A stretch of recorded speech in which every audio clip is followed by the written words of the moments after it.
किसी भी वेबसाइट पर जब कोई चीज इस तरह धीरे धीरे स्मूथली सामने आती है तो देखने में काफी कूल लगता है ना। पर कभी सोचा है कि ये होता कैसे है?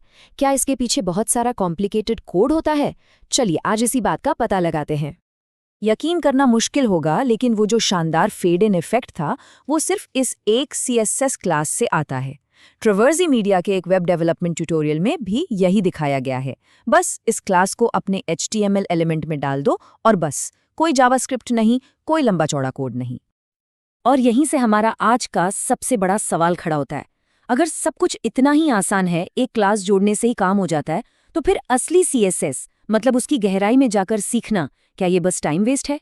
क्या हमें सिर्फ इन आसान रेडीमेड टूल्स पर ही डिपेंड रहना चाहिए? ठीक है, तो सबसे पहले ये देखते हैं कि ये जो एक क्लास वाला एनिमेशन है, इसके पीछे का टूल आखिर है क्या। ये कमाल है W3.CSS नाम के एक फ्रेमवर्क का। ये एक लाइट वेट मतलब हल्का फुल्का और मॉडर्न CSS फ्रेमवर्क है। और इसकी सबसे खास बात जानते हैं क्या है?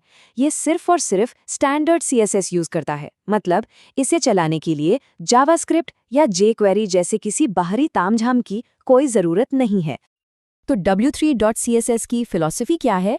देखिए, ये दूसरे फ्रेमवर्क्स के मुकाबले छोटा है और तेज़ भी, तो वेबसाइट जल्दी लोड होती है। ये वेब डेवलपमेंट को आसान और तेज़ बना देता है।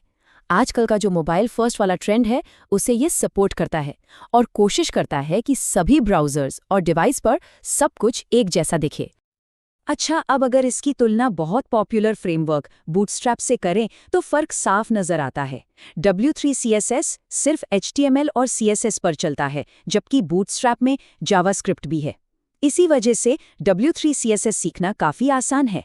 हाँ, ये बात और है कि बूटस्ट्रैप का इस्तेमाल 2 करोड़ से ज्यादा वेबसाइट्स करती हैं और W3CSS का लगभग 70,000।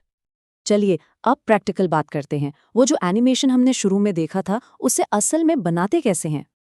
प्रोसेस इतना सीधा है कि यकीन नहीं होगा। बस 2 स्टेप्स हैं। पहला, एक HTML एलिमेंट बना लीजिए, जैसे कोई हेडिंग या पैराग्राफ टैग। और दूसरा, बस उस एलिमेंट में W3 एनिमेट ओपेसिटी क्लास लगा दीजिए। और बस हो गया काम। इतना ही करना था। पेज लोड होते ही वो एलिमेंट बड़े आराम से स्मूथली फेड इन होगा। है ना कमाल? मतलब कम से कम मेहनत में एकदम प्रोफेशनल लुक।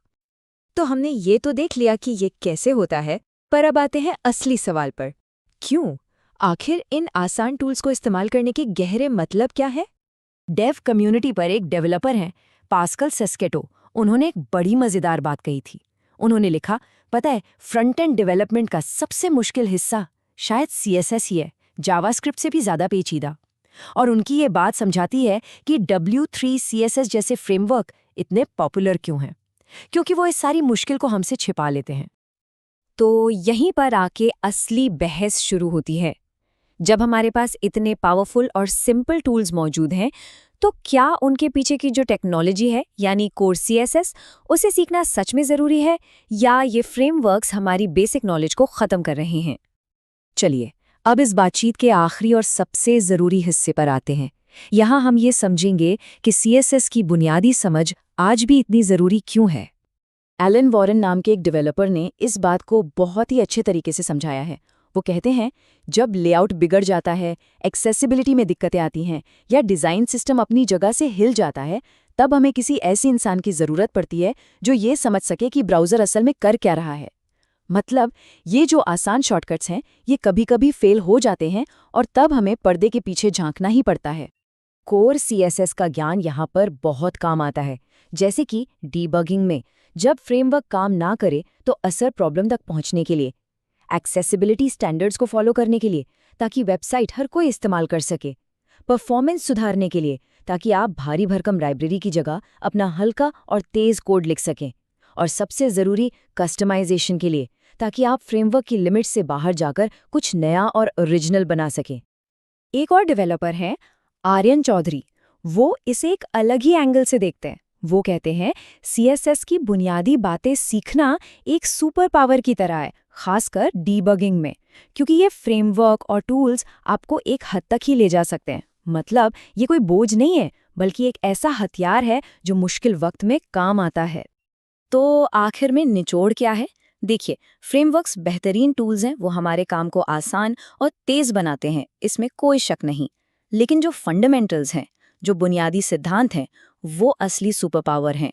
वो हमें तब ताकत देते हैं जब टूल्स फेल हो जाते हैं या जब हमें कुछ हटकर बनाना होता है। तो सवाल ये नहीं है कि हम किसे चुनें, सवाल ये है कि एक अच्छे डेवलपर की तरह हमें ये कब पता चलेगा कि कौन सा औजार कब इस्तेमाल करना है।